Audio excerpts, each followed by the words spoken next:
Right, welcome to Uncensored Conservatism, episode 155. Going to go around the United States in less than 12 minutes. Got a lot to get to here.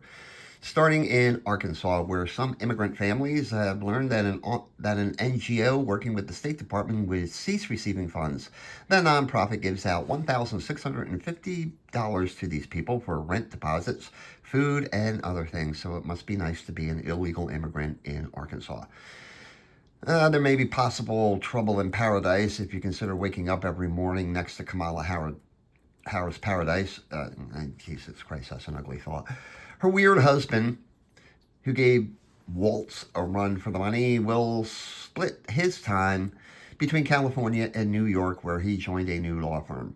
Kamala is retiring to California, although she has now threatened she is not going anywhere. Oh boy.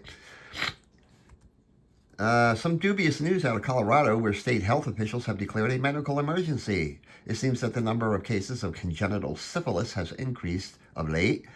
These are cases of syphilis in babies, where the state is on track to report over 100 cases this year. So, way to go there, Colorado.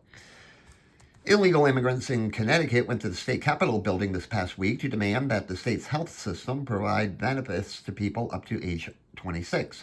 Many protesters refused their names, fearing ICE would then target them. ICE should have just brought a net and rounded them all up right then and there. People near Clayton, Delaware are complaining about smoke and odors emanating from a fire. It appears a fire broke out in a pile of chicken crap on a farm. Officials said the best thing to do is to just spread the shit around and let it burn out. They also granted a waiver to the farmer to use it as a fertilizer once the flames and the smoke clear. In Florida, an elementary school principal was arrested after she hosted a party that served alcohol to over 100 juveniles. When police arrived, one juvenile required medical attention on the principal's front lawn, whereupon she turned off the lights. Your tax dollars at work, getting kids drunk off their asses. All right, this is Tequila Jones of Georgia, who recently took to social media to complain about her name. It seems she is actually named after her mom's favorite booze. After her birth, the mother felt a little hazy, in Tequila's words, and I'm sure she was hazy. And that's when the name Tequila was written on the birth certificate by her father. Yep, that's news out of Georgia. In Hawaii, Mazie Hirono remains batshit crazy. David Rush of Idaho got himself into the book of records after he donned his head with shaving cream and managed to catch 16 ping pong balls off the wall in the lather in a whopping 30 seconds. This beat the previous record of 14 balls held by David Rush of Idaho. The Hamilton County, Indiana Sheriff's Department announced that they will cooperate with federal immigration officials in a crackdown of the illegal immigrants, so that's some good news out of Indiana, and they're not boring. Syphilis in Colorado, and now tuberculosis in the Kansas City, Kansas area, where there are a reported 67 active cases and 79 latent cases. This is the largest outbreak of tuberculosis since the 1950s. Federal agents detained an alleged illegal immigrant in Kentucky as he left court after being sentenced to 27 days of supervised home confinement for a DUI. Said his lawyer, he's been in this country some time. He just couldn't prove he came here illegally. All right, you may have heard that people in Maine and New England felt the ground rumbling. No, that fat slub governor of Illinois wasn't visiting the state. A 3.8 magnitude earthquake struck off the coast and was felt as far south as Rhode Island, where residents there thought Sheldon Whitehouse, their senator, farted. Anthony Brown, the Attorney General of Maryland, issued guidance to state and local police about Trump's illegal immigrant roundup. Among other things, cops cannot ask about the immigration status of people, and they can't share information on anyone without a judicial warrant. Oh, and no one can contract with anyone regarding a detention center. Michigan, it's boring this week, sorry. In Minnesota, Governor Tim Walz continues to haunt your state. Sorry, guys, but you voted him in. David Rush of Idaho and his world record has nothing on Henry Pope of Mississippi, who may have set a world record by growing the world's tallest cayenne pepper plant. How big is it, you ask? A whopping 16.5 feet tall. Pope said he's been cross-pollinating the plants for 7 years now. Well, the Kansas City Chiefs are going through their third consecutive Super Bowl, which resurrects that age-old question: are they from Missouri or Kansas? The correct answer is Missouri. A bill proposed in the Montana legislature would criminalize so-called gender assignment interventions like lopping off boobs, wieners, and removing the uterus, or pumping someone up with opposite-sex hormones if the person is under the age of 16. Under the law, it would be prosecuted as child endangerment, which seems about right.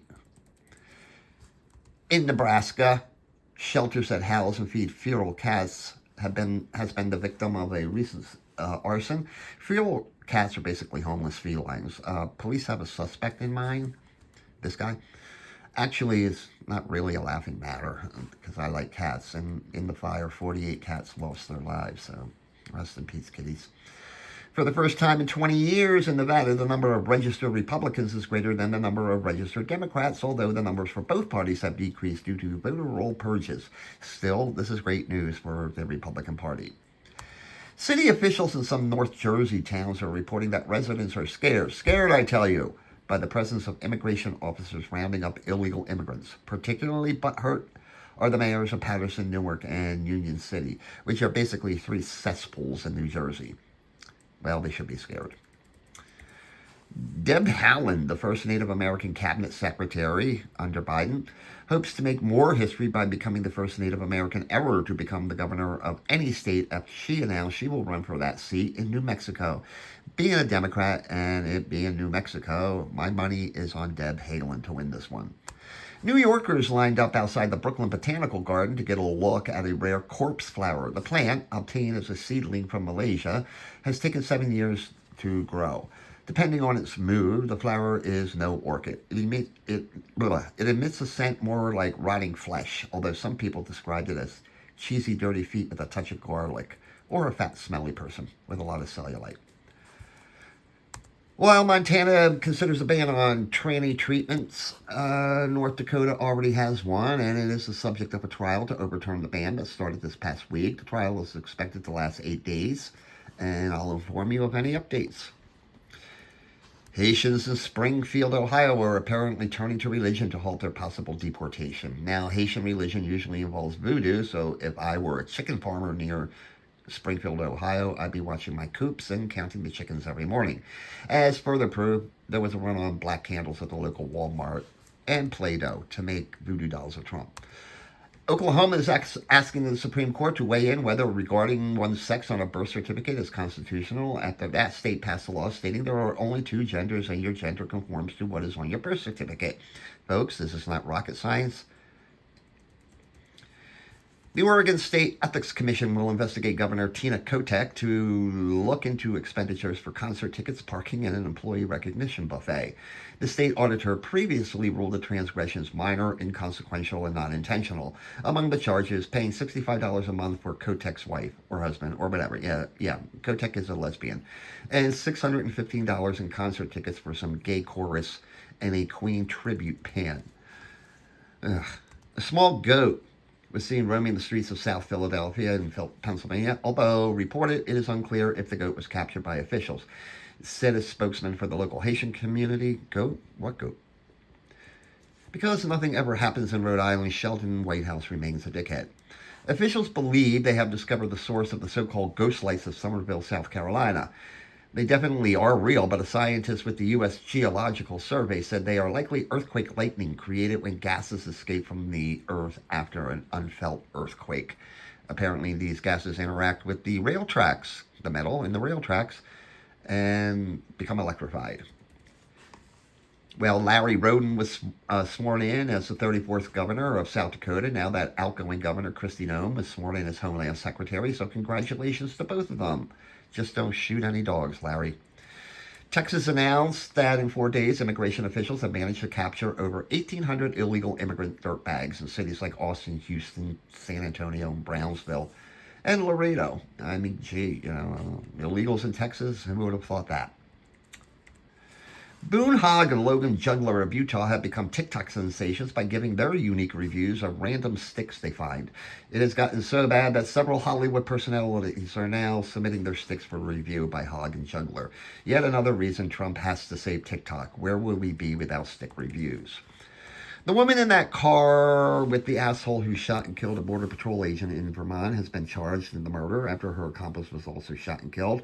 Teresa Youngblood hails from Washington. There's something weird about this story, and I'm going to keep you posted on it. Maybe do a special thing on it. But anyway, it's weird. The trial of Anthony Robinson, dubbed the shopping cart killer, got underway in Virginia when jurors watched video of him entering a motel with two women and leaving the next day with a shopping cart draped in sheets. Sounds like a episode of Dateline. Oh yeah, speaking of Washington, Democratic Governor Bob Ferguson has created a rapid response team to deal with children separated from their parents should their illegal immigrant parent be arrested by ICE. I have an idea. Why don't we just deport the kid also? Oh, and finally, in Wisconsin, Bob Gall, a former chancellor of a college, is suing to get his old job back.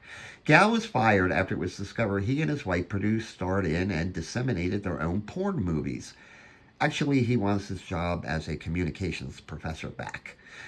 The same job he used to invite a porn star to campus to talk to students without telling anyone this particular porn star appeared in a movie with him. Jeez. Yeah, Wisconsin's weird. Well, anyway, I'm under 12 minutes, and that's good. So have a great day and a more pleasant tomorrow.